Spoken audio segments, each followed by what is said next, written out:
Hey everyone, I'm Dylan Mitchell, and this is the Rincon Horizons podcast. This show is about leadership, what it really takes to grow, to adapt, and to reach the summit over the course of your leadership journey. Our goal is simple: to help you lead better so your organization can climb higher. As always, I'm joined by my co-host and our main contributor, Todd Tuttle, managing partner of Rincon Aerospace. Todd, it's great to have you back. And for those who may be listening for the first time, would you give us a quick version of your story? What led you to aerospace, leadership, and ultimately founding Rincon Aerospace? Sure, Dylan. Thank you. And it's good to be back. I'm the managing partner for Rincon Aerospace. We do executive level consulting for aerospace and defense companies. We help good aerospace companies become great, and we help companies that aren't even in the A&D space move into this great industry. But Dylan, I'm stoked. I'm excited and I'm pumped about our guest today. I've known John for 4 years. We used to work together on the same industry team at Siemens. We've traveled the world together. We've joined each other on respective Siemens podcasts. John is a man of many talents. In addition to engineering and leadership, he is the coolest home audio video studio of anyone I know. He's got way more AV skills than anyone with a civil engineering degree should ever have. John and I also share an affinity for a chain of truck stops called Buc-ee's. And you too? We do. And I mentioned that. This is all three of us now? Yeah, all three of us, because it's a proud day. You know, as we're recording this today, and I'm in Arizona in Tucson. As we record this, we are 7 days away from the opening of the very first Buc-ee's in Arizona. And I can't wait to see it. Now, if you're listening to this in Europe or maybe in Asia, this is Buc-ee's, Buc-ees. You can Google it. It's a truck stop. It will blow your mind. But enough on Buc-ee's right now. They're not sponsoring this podcast. Maybe they should be. Yet. But Dylan, this is going to be a difficult podcast to control. So you're going to have to work pretty hard to keep John and I under control today. We're off to the races. Honestly, I think if Buc-ee's in Arizona had been open whenever I still lived in Arizona, I think my wife would have advocated that we get married in Buc-ee's. So I'm weirdly grateful that it wasn't open yet. There you go. And that said, I'm not sure I'm qualified to referee this conversation. I'm going to give it my best shot. Like we say every episode, leadership shows up anywhere people are solving problems, building teams, trying to move an industry forward. And today's guest sits right in the middle of some of the biggest conversations happening right now: energy, digital transformation, AI, and the future of industry technology. Joining us is John Nixon, Group Vice President of Process Industries at Siemens, where he leads a global team helping organizations use digital tech to improve performance, accelerate innovation, and meet increasingly complex business challenges. John, what a read on. We're glad you're here. Welcome to Rincon Horizons. Well, thanks, Dylan. And Todd, as always, it's great to be with you. And Todd, we've logged a lot of miles together over the years. We have. And, you know, those airport lounges, those team meetings, they all start to blur together. But the conversations, they don't. And your company is always most welcome. I'm really looking forward to this episode. Man, if those airport lounges could talk. It's good that they can. Thank you. Most people know the version of your story that exists today, John, the Siemens role, the leadership responsibilities, the industry influence. But in my experience hosting this podcast, certainly those careers rarely happen in a straight line. So when you look back, what are some of the chapters that really shaped you? The experiences, maybe setbacks, opportunities, or honestly, even failures. We can talk about that too if you want to. Just having the biggest impact on where you are. Happy to talk about both success and failure. They're both wonderful teachers. It definitely hasn't been a straight line. You graduate from college or trade school and you think you know what you're going to do, and life takes you in a whole different direction. You know, early in my career, I was right off the bat deep in the energy industry. Real assets, real operations, real consequences if you get things wrong. And I was working at a company called Enron. And for me and a lot of people, that was a hard reset. That company had tens of thousands of employees and went completely bankrupt. And within a day, you had all those people standing out on the street with a box in hand. It was an interesting start to a life for a young professional. So from there, it was very much sink or swim. I spent years building and rebuilding startups, projects, anything that created value. And honestly, a lot of it was driven by a pretty simple motivation. I had a family to take care of, and failure wasn't theoretical. I was out in the field, building systems, managing projects, solving problems in environments where you don't get a second chance.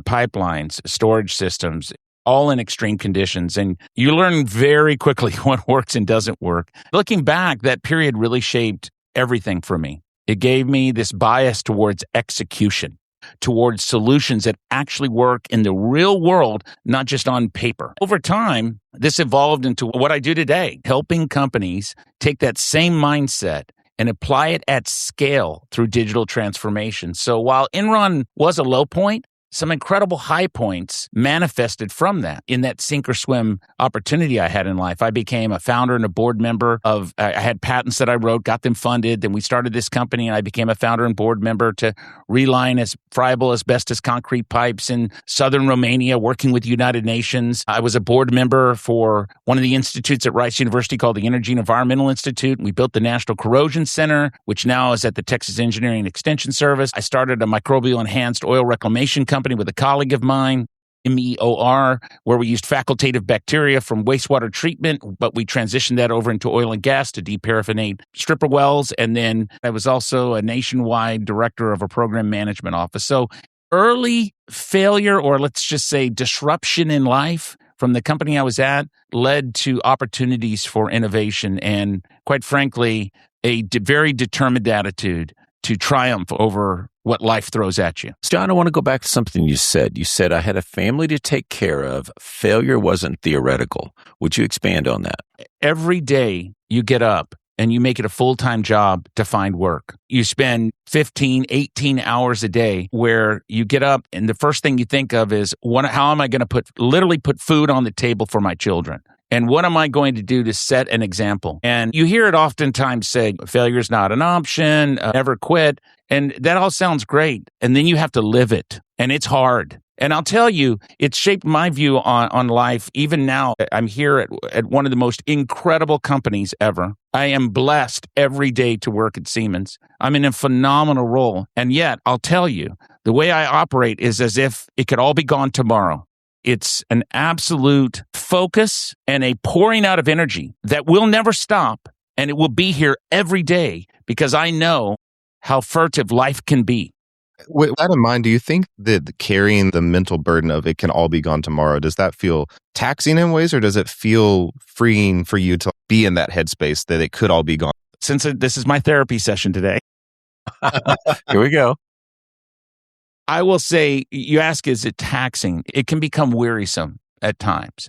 But the flip side is when I'm with, like, for example, on this podcast, or I'm speaking at a trade show this week, and I'll be speaking at another show next week, and then I'll be at our Realize Live event the week after that. My attitude is I want to load up the gun and fire round after round after round in life and keep generating value, keep raising up the next generation, do whatever it takes to grow another day. So it is taxing. It is. But the flip side is it can be rewarding when you work through all of these challenges that life keeps bringing at you. So we decide how we respond to life.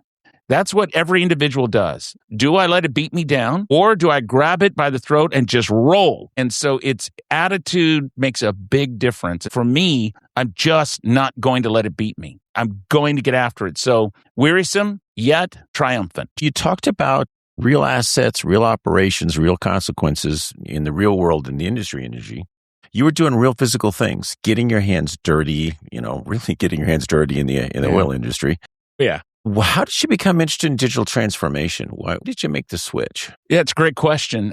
I don't really think there was a single moment where I said, I'm going digital. I'm going to be in the IT industry. So digital just kept showing up as the answer to very real problems. When you're running large programs or managing assets in extremely harsh environments, you're dealing with extreme complexity, data and coordination, risk, labor, personnel, contractors, subcontractors, owner-operators, the list goes on.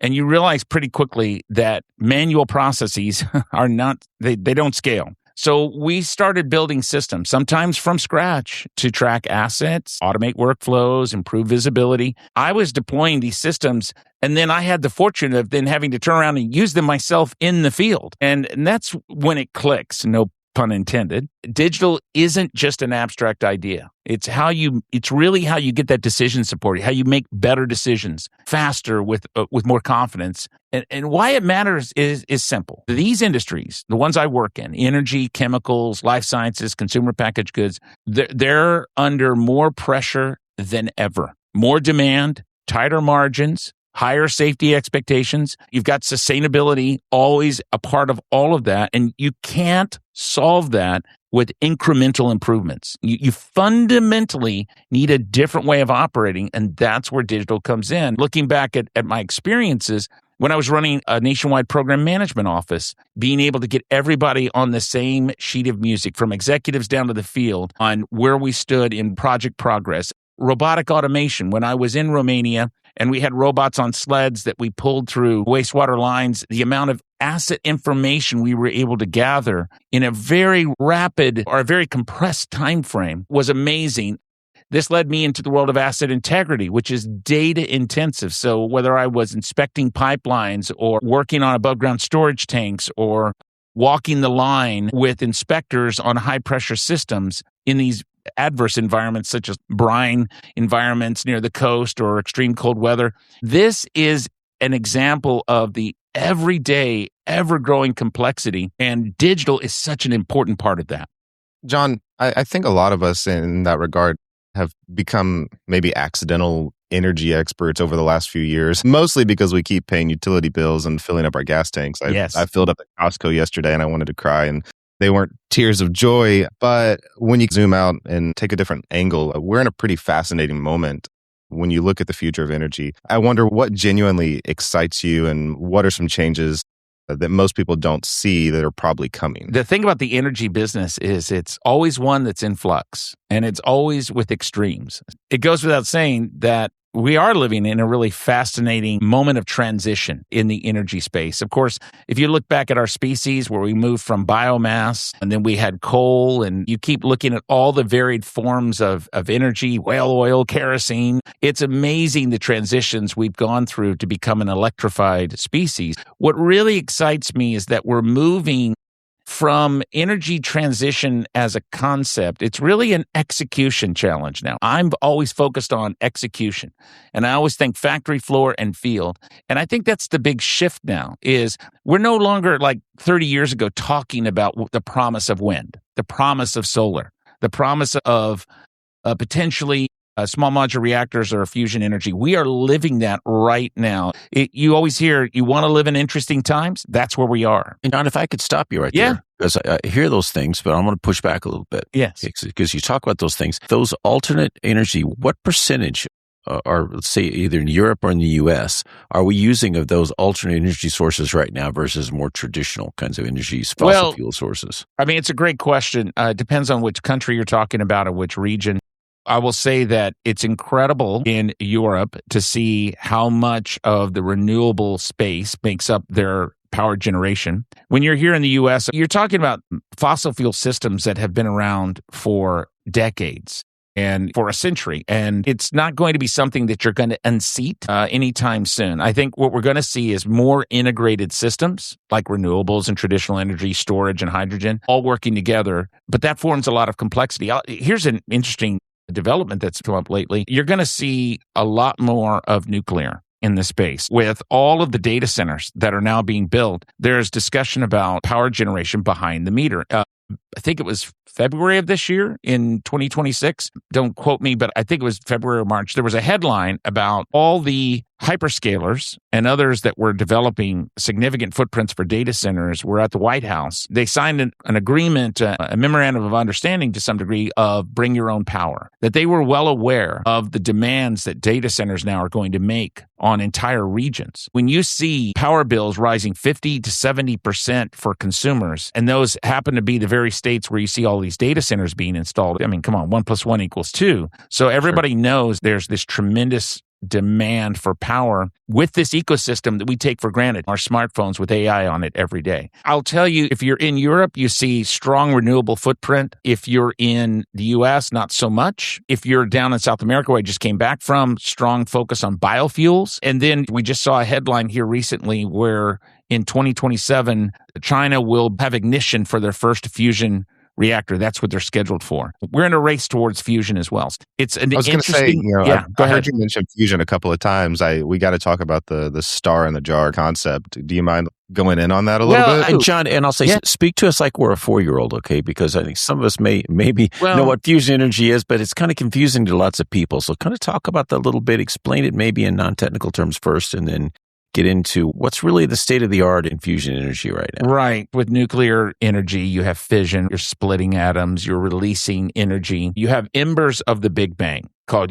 uranium-238 and 235, and they hold a lot of energy, have tremendous energy density in very small volume. It's tremendous to see how nuclear in the 50s, the 60s, and 70s really began to rise as a source of energy. But of course, we had 3 Mile Island. More recently, people know about Fukushima and Chernobyl, of course. In our species, there's this sense of dread when it comes to nuclear, because of these big events, and that with so much power, there is such great danger that we've seen. Now, those are the headlines. Nuclear operates today. We have reactors all over the world operating safely, have operated safely for decades, but there's still this recalcitrance, this hesitancy around it. With nuclear energy, which, by the way, is different than fusion, we'll talk about that in a minute, but with nuclear energy, what we've seen rise is what's called small modular reactors. The beauty about small modular reactors is they're a complete rethink and a complete redesign of how we manage nuclear fuel. They are, I don't know that the word is intrinsically safe, but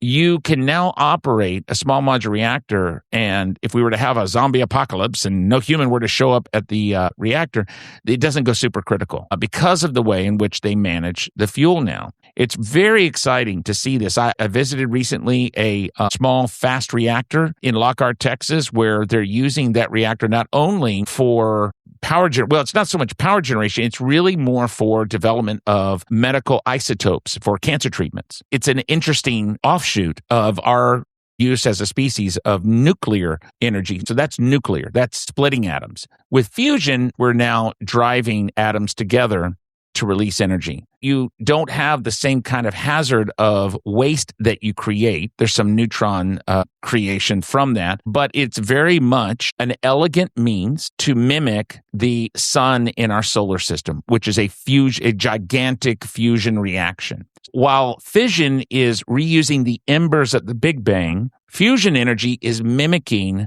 the very power plant at the heart of our solar system, the sun. And we've got Commonwealth Fusion Systems, one of our premier customers. That's in fact exactly what they're doing. They coined the phrase a star in a jar. Our CEO Roland has been out there. I've been out there. We've had executives out. It's so exciting to see the promise of fusion when that is ignited and it becomes a viable, repeatable, commercial, scalable source of power. We truly will become an interstellar species. Power will no longer be a limit. It's exciting. We hear talk about the moon and Mars now and everything. And I'm here to tell you, energy will meet that challenge, and it's exciting. So let's put together a couple things we talked about already. We talked about AI. We talked about fusion energy. We talked about the need for that. I live here in Tucson, as I said before, and Tucson, like a lot of areas in the country right now, are having a real battle over AI data centers. I don't want an AI data center in my backyard. It's going to take all my power. It's going to take all of my water. So can you talk about that just a little bit? Why do AI data centers take so much energy, so much water? And talk about the promise about power behind the meter. Is fusion energy going to fix that? Is it going to make that better? When is that going to happen? These are all great questions. I'll acknowledge I'm going to speak from my viewpoint, my bias, and what I experienced in the fields. This is exciting. This is where the conversation is getting real. The numbers aren't small. Modern hyperscale data center, especially one supporting AI, it can typically operate in the range of 20 to 100 megawatts of continuous power. The large campuses are going well beyond that. To put that in perspective, a 100 megawatt facility is roughly equivalent to powering 80 to 100,000 homes. And it runs 24/7. And here's the part most people don't realize is roughly half of that power is not compute. It's cooling and infrastructure. All that electricity turns into heat. So a single large data center, it's rejecting 10, 20, 30, for the really large campuses, 100 megawatts of waste heat. That heat has to go somewhere, and that's where water comes in. For cooling, let's look at the numbers. Typical hyperscale facility is using 500,000 gallons per day.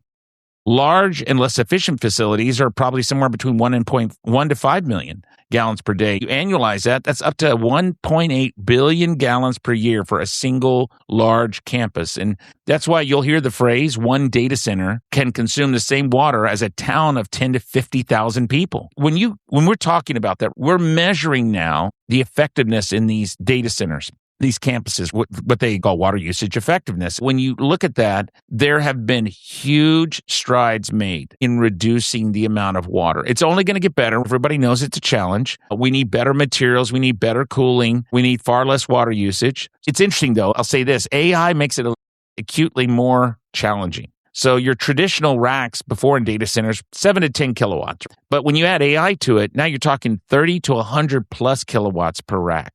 You don't have to be a water scientist. You don't have to be a civil engineer. You don't have to be somebody to realize this is a real challenge of supply and demand. We're seeing compute concentrated into smaller footprints, but that's also, while that's a challenge, we're seeing tremendous developments in better chips, better materials, liquid cooling, closed loop systems. So yes, you have water in the system and it uses that much, but it's a closed loop. So I'm not having to draw a lot of makeup water for what I lose. You hear about data centers on the seabed floor, in the ocean, and so forth. There is and then we're hearing about data centers going into space. There are a lot of challenges that are being resolved now with very, very unique solutions. Again, coming back to my focus on execution, I think about if I've got a small modular reactor, a data center campus, I've got grid interconnects for secondary and tertiary power supply, and I've got on-site battery because you just can't turn on a nuclear reactor, and if you take it down for maintenance, you still got to keep the power coming. So think about all that complexity. Think about how you've got to design, simulate, receive equipment, inspect it, assemble it, complete construction, go through commissioning, start it up, operate it, do scheduled shutdowns, handle outages that are unscheduled, and all of that has to stay on 24/7. That is an immense challenge for our species. And it's a demand that we take for granted now, that we all have this much computational power in the palm of our hands every day, let alone the laptops that we work on and all of our AV equipment and everything else that makes demands. This life that we take for granted has a backdrop to it of incredible complexity. I mean, more complexity than I think my 4-year-old brain understood at the beginning of the conversation, certainly. So you're a little higher than 4-year-old? Yeah, I mean, we might be at like 6-year-old or something like that. John, we talked a little bit about, you used the term interstellar species, and that kind of made me think. Right. The Artemis 2 mission has a lot of people thinking about the moon again. Certainly me, I live streamed it all day. Not just getting there, but actually staying there. When you think about building a sustained presence on the moon, what does the energy infrastructure look like to do something like that? Or what are the challenges people probably underestimate, or just like my 4-year-old brain don't understand at all when they start to imagine something like that actually becoming a reality? Let's talk about the moon. You look at the infrastructure we're going to need on the moon. And that infrastructure is going to have to handle extreme temperature swings. There's no atmosphere. There's limited resupply. There's long communication delays. And again, you don't get to fix it after the fact. So what energy systems will look like? Well, I mean, you'll see solar. You hear Elon Musk talking about 100 square acres of solar would power all of the U.S. Like, he's really big on solar. You look at what he's invested in. He's invested in solar and battery, boring, all the technologies that you'll need to employ on another planet. So absolutely, solar is going to be the primary energy source in our minds today, but advanced energy storage systems will have to be a part of that. And again, if we have small modular reactors and fusion energy out there on the surface, it's a game changer at that point. But what you also have to remember, whatever the source of power generation is, you have to have highly resilient distributed electrical systems that you have to mimic what, again, we drive down Interstate 10 here in Houston, and we see these long rights of way that go on for as far as the eye can see of all this power transmission and distribution. And again, we take it for granted. It's just kind of part of what we have every day. We've spent a century building it. You have to recreate something that mimics that ability in a much harsher environment. If we come back to Mars, remember, it's what enables the moon and Mars is phenomenal engineering. It's that ability to go from the smallest molecules in the lab, from design all the way, and creating this truly physics-informed digital twin. Here's the exciting part. So we talk about energy, we talk about AI. I need energy to power AI. I need AI to be able to get a better energy infrastructure. The beauty is we now finally, as a species, have the capabilities because of all these data centers and because of our innovation. I can sit here and create a complete physics-informed, high-fidelity, visually navigable model of that infrastructure that I'm going to be putting on the moon, of that infrastructure that I want to put on Mars long before I get there, and I can rely upon it. You're seeing a lot of aerospace and defense personnel coming into the energy industry, and it's so exciting. One case, and I always call this gentleman out because he's probably the smartest person or one of the smartest people I've ever met in my life. His name is Bill Hahn. He worked at NASA. He was a NASA engineer. Then he worked in the energy space. He now works for us at Siemens. He was there working on the International Space Station with Siemens software. And again, always these challenges of extreme conditions and working with humans and machines in close proximity in these dangerous conditions. And it's exciting to hear the stories he shares of how we overcame challenges. I'm excited to see this confluence of the space industry and then into the energy space, this kind of intersection that we've now seen evolve. It changes everything for us as we go forward. So could not be more excited about the moon because of the lessons we've learned from Mars that are going to make it a reality. That's all the time we have for this episode, but this conversation is not over, far from it. We're going to pause here, though, and we'll pick it up in the next episode. John, thanks so much for spending time with us today. Before I get into the close, you actually have your own podcast. Isn't that the Industry Forward podcast? Yes, it's the Industry Forward podcast. And you know who will be happy that I mentioned this on your podcast will be Kate Eby, who works with us here at... Shout out to Kate. How you doing, Kate? She's wonderful to work with. She's been leading that effort. And it's a great podcast. I'd welcome anybody. Thank you for mentioning it. It's absolutely wonderful to do everything I can to share as much information as possible. Wonderful. We will put the link to that in the show notes, as well as a link to your LinkedIn, John, as long as you're fine with people connecting with you over there and you want to make some new friends.